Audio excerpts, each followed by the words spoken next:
Hey everyone, I'm on my way to work right now, but I wanted to jump on here and make a quick video while I'm on my way because I had a conversation with somebody yesterday. It was a pretty frustrating conversation. It was actually with a client of ours, and I haven't been that frustrated in a while. I don't let myself get too frustrated too often, and he got me. So basically, the summary of his mindset is, if you're good at marketing, you don't have to be good at sales. It's ridiculous. If you're good at marketing, you don't have to be good at sales. Look, that's like saying if you're a good quarterback, you don't need a good receiver. You don't need to be good at catching a ball if you have a good quarterback. What do you think, Tom Brady's throwing to 8th graders? Tom Brady's throwing to professional receivers. That's just one part. All that's doing is getting the ball in the air and to the right person, but that person's got to close the deal. He's got to catch that ball. If you can't sell the lead, then it doesn't matter. So there's a couple things I want to break down in here, okay? Number one is what his mentality is and what my mentality is. Number two, the people that you think you should be selling to, you're actually not selling to, and what you're actually selling to people, because it's not what you think. We're going to cover those things on this phone call right now, or on this video. So, number one, absolutely not true. You need to be good at sales. He said his time is valuable. He can't spend that following up with leads. So he's following up with people like once or twice, and that's it, right? By the way, I have no problem saying this. I know he has access to this video because he's in the Facebook group. I also know there's almost a 0% chance of him watching this video because he has not come in the Facebook group once yet, nor has he watched more than one video once in our learning center. So basically, he's not looking to be better at sales. He's not looking to be better at being a fitness studio owner or a business owner. He's looking to find a marketing company that can make all of his weaknesses look stronger. Not gonna happen. To be a well-rounded business owner, you've got to be a well-rounded business owner. You're not going to be a great marketer and everything else just falls in place. Doesn't happen. I mean, I got that. We have salespeople, right? So here's the thing. When it comes to follow-up, nobody, not even you, has ever said this phrase. You know what? I signed up with those guys because they called me once, maybe twice, and then they just left me alone. And I was like, man, I really respect that they gave me that time to think about it. I went about a month later and I called them up. I said, you know what? I'm signing up with you guys because you only called me like once or twice and then you let me go. And that was really nice of you. I really respect that. And I've been thinking about signing up the whole time, but this is the deal. This is what made the deal for me. Thanks for giving me that long leash. No one's ever said that. No one's ever said, hey, you know what? I'm signing up with you because you let me off the hook. Think of it this way. Most of the people that you're calling, they might say, I don't have the time. Oh, I can't right now. I don't have the time. They all have the time. That's what he told me. He said, a lot of times I call people, they don't have the time. They all have the time. They wouldn't have answered the phone if they didn't have the time. You answer the phone when you don't have the time to talk? Why would you answer? If you didn't have the time to talk, why would you answer the phone? Right? Think about that. So he's got the time to at least have a 20-second conversation because he knows every call is going to be at least that. At least that. Right? So your goal is to get at least 10 seconds out of them. Hey, Chris. Yes. Chris, this is Mike over at Loudermer Fitness. How are you doing? Good. Hey, Chris, I saw that you filled out the form for a free week pass. I want to get you all set up and taken care of. I know you're super busy, so it'd only take 10 seconds. Are you more of a night guy, a day guy? What's a better time for you to come in and work out? That's it. Get right to it. Don't ask him if he's got the time. Everyone's programmed to say they don't have the time. They've got the time. Everyone's programmed, just like when you go through a department store and, you know, everyone that works at the department store is programmed to say, hi, can I help you find anything? And everyone that they're talking to is programmed to say, no thanks, just looking. How's everyone say the same thing? Everyone wants more information. That's why you're looking at stuff. The more logical thing would be to say, you know what? Actually, yes, I'm looking for 3 blue shirts. That's it. That's what I'm looking for. I need blue shirts. Great. Let me show you where all the blue shirts are. She cuts all your time in half. It's actually more time efficient to just talk with the person. The problem is we're programmed to not be sold. We watch our parents do it. We watch our friends do it. And now we just do it. We don't even know why. It doesn't even make sense. It's like saying God bless you. Why do we say God bless you after someone sneezes? The plague's gone. That's where it originated. Why are we saying God bless you? Somebody will fall down and crack their head on a curb and we don't say, God bless you. Say, are you all right, man?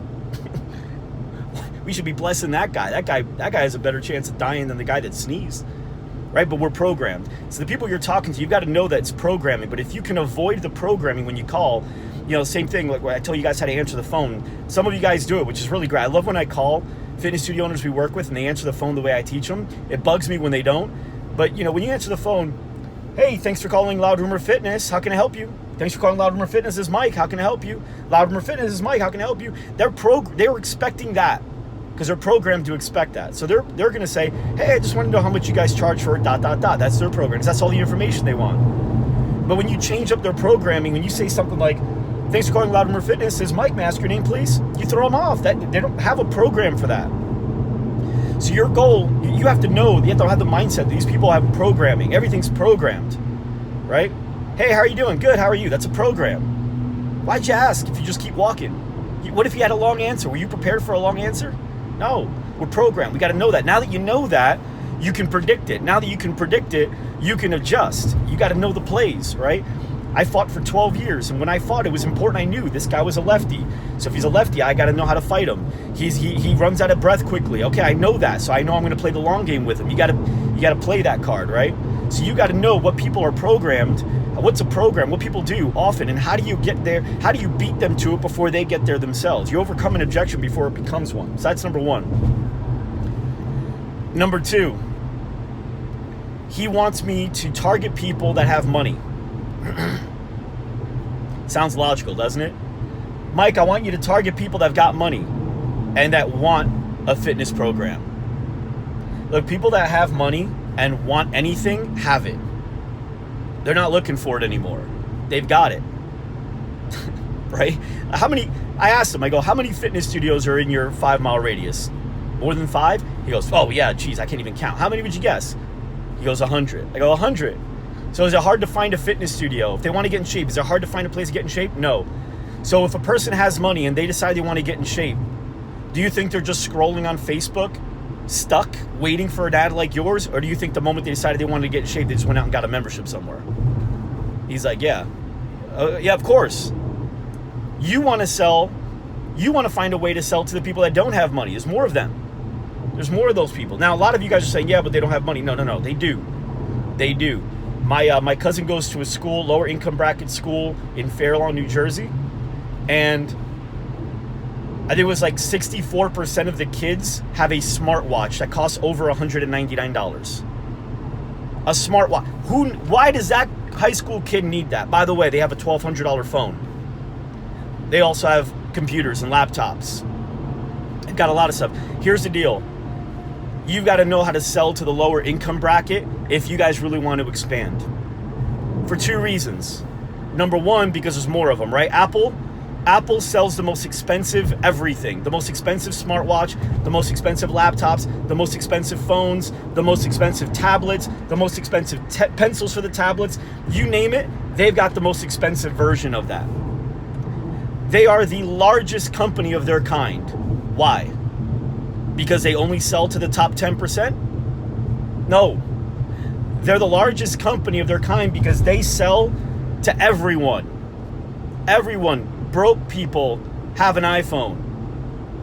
How? Because they were sold an iPhone. The point I'm making is, you don't want to sell to everyone in your 5-mile radius, every fitness studio is wanting to sell to the people that have money that want a fitness program right now. Every one of them. Real great entrepreneurs, great marketers have a common phrase. When everyone zigs, they zag. It's also known as the blue ocean strategy versus the red ocean, right? Red ocean is bloody waters. Everybody wants to play there. Therefore, there's really no meat, just a lot of blood in the water.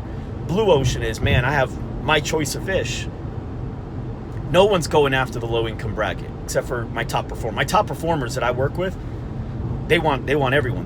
So the thing is, when I hear I want to target people that have money that are looking for a fitness program, what I'm hearing is I want to target people that make it so I can sell them without having to be good at sales. That's what I hear. That's what I hear. Do you hear it? That's what I hear. Because do you only want to change the lives of those that have money? Is that it? Is your mission in life, I want to change people's lives if they have money. Is that your mission? It wasn't my mission.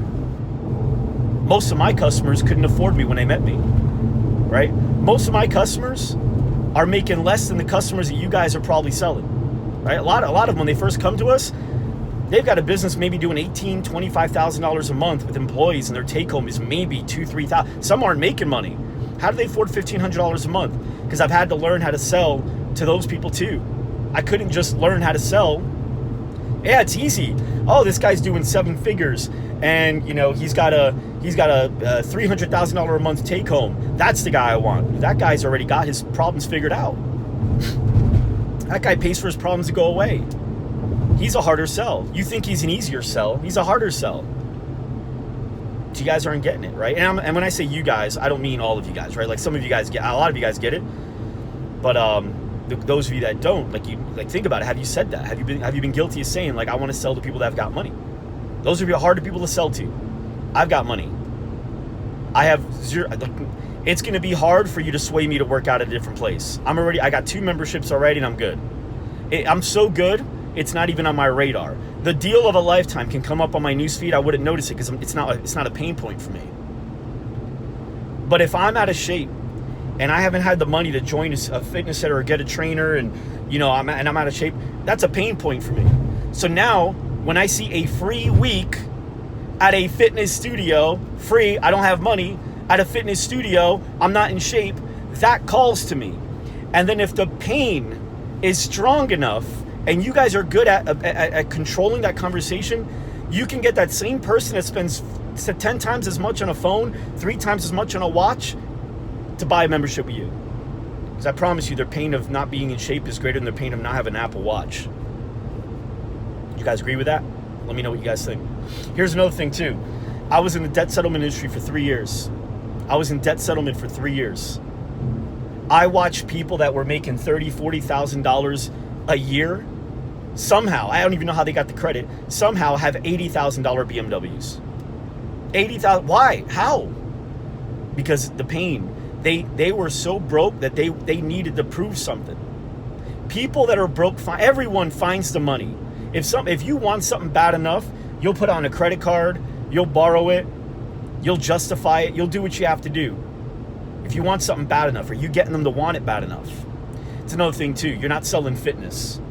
So get that out of your heads too. If you think you're selling fitness, you're not selling fitness. None of you. No one buys fitness. There's 3 things I'll tell you right now people don't buy, but they say they want it, right? Here's 3 things that everyone says they want, but they don't want it. Oh, I really want to get a job. I need to get a job. You don't need a job. You don't want a job. What you want, you don't even want the money that the job gives you. What you want is you want to be able to take a vacation every once in a while. You want to be able to go out with your friends. You want to be able to get your kids a birthday gift and Christmas gifts around the holidays. You want to be able to afford your car payments so you keep driving your car. That's what you want. Nobody wants a job. If the job didn't give you that result, would you want the job? No. You just want to go do those things. Next thing, I really want to get pregnant. We're looking to get pregnant this year. No, you don't want to get pregnant. No one wants to get pregnant. No one wants to stay pregnant. My wife, I have 4 kids. You know how many times I heard my wife say, "Oh, I just want this baby out of here already." Nobody wants to. A lot, because we have 4 kids. She didn't want to be pregnant, because while she was pregnant, she was, decorating the baby's room, and we were picking out baby names. She wanted the baby. She wanted the result. No one wants to do fitness. You're not selling fitness. So if you're selling how good your workout programs are and how you mix it up and no class is the same and we're going to be doing this and it's fun, because no one cares. You care because you're a fitness junkie. You're weird. I'm weird. We're fitness junkies. We're not normal. The people you're selling to are Netflix and food junkies, right? They just want to be able to relax and eat good food, eat out without losing their fitness, right? They want to stay in shape. That's who you're selling to. What you're not selling is fitness. What you are selling is you're selling hope. That's it. They've started and stopped fitness routines way too many times. They just need to be certain that this is the last stop. This is it. This is the place. We are the place that gets people like you in the shape that you're asking for, and we do that every day. That's what we do here. So if that's what you're looking for, Mary, you're at the right spot, and this is your last stop. The only question is, are you going to make that stop? We're here. That's it. But you've got to be certain. A lot of people are afraid to be certain because they like that under-promise, over-deliver BS. Under-promise? Why would you under-promise? Promise exactly what you can do for them at the maximum capacity. Show them exactly what the most successful people in your studio have done. Is this possible? Don't under-promise. You can still over-deliver by going the extra mile after going the extra mile, but just promise everything you can do and deliver. The problem is we're afraid of committing. Well, what if we don't do it? Look, here's the deal. When you guys were standing at the altar to propose, to get married to your spouse, did you make all those commitments till death do us part, sickness and in health, rich or for poor, whatever it is? Did you guys make that commitment anyway, or did you guys like stay away from it? Because you know the stats. You're not ignorant to the stats. More marriages fail than succeed. You know that. How do you know those numbers and make that commitment when you know you can fail? When you know you're more likely to fail? You do because in your head, I don't care what those stats say. I'm going to get this. I'm going to get this to become what it needs to be. That's it. I bet you this. The likelihood of you staying married statistically is worse than the likelihood of you being able to get that person in their desired shape. So make the commitment. Be certain. Mary, I know exactly what you're looking to do here. We help people just like you get in that shape every day. This is not hard for us. This is a walk in the park. It's going to be a fun ride. It's going to be easy, and you're going to get there. This will be your last stop. You won't have to go anywhere else after this. The only question is, will you stop? Is this going to be the place we're going to? What do you think? Right? So you've got to talk with certainty. The more certain you are, the more certain they'll be. The less certain you are, the less certain they'll be. That's why I don't use the word try in my office. Right? Think of it this way. If you were, look how the words, right? How crazy words are. You're a basketball coach and you've got 1 second left, 2 seconds left to make one shot to win the championship. That's it. You got two guys that you can pick. They've been consistent for you all season long. Neither one of these two guys are capable of making this game-winning shot. And you call a timeout and you say, guys, what do you think? And the first guy goes, Coach, give me the ball. I'm going to try to make this. And the other guy goes, Coach, give me the ball. I will make it. Which one are you giving the ball to? They're both just as good. Why are you giving the ball to the second guy? Because the second guy sounds so certain, it increased your level of certainty. People need to be certain. They'll spend the money. They don't have to have the money. Just because people have money doesn't mean they're idiots with it and they just go throw it around because they got nothing else to do. They still value money. In fact, people that have money value it more. People that don't have money, a lot of times don't have money because they don't value it. They don't work hard for it and they don't work hard to save it and do what they have to do to manage it well. We've got our programming all backwards a little bit. So anyway, I hope you guys get what I'm saying here. I wanted to just kind of sprinkle some things in. Get your team to watch this. Get your staff to watch this. It's important everyone watches this stuff. This is stuff I've learned, not just personally in my experience building the company we built, but also through the many entrepreneurs I've gotten to meet with, get coached from, get mentored by. Like, this is a consistent mentality of the top guys, right? The elite. And you know, the people I like to study are Warren Buffett, are, Charlie Munger, are Richard Branson, these Shark Tank guys, Cuban, Marcus Lemonis, all these guys. These guys, they get it, right? And the stuff I'm talking to you about right now, this is what they talk about. This is what I learned. I learned this stuff from them. I implement it in my life, and damn, it's true as hell. So I hope you guys find this valuable. I hope you guys go back and even rewatch it. If you weren't taking notes along the way, I kind of went off tangent a few different times. So go back, take some notes, and I even want my team to watch this here. So I'll talk to you guys soon. Have a great day. GSD.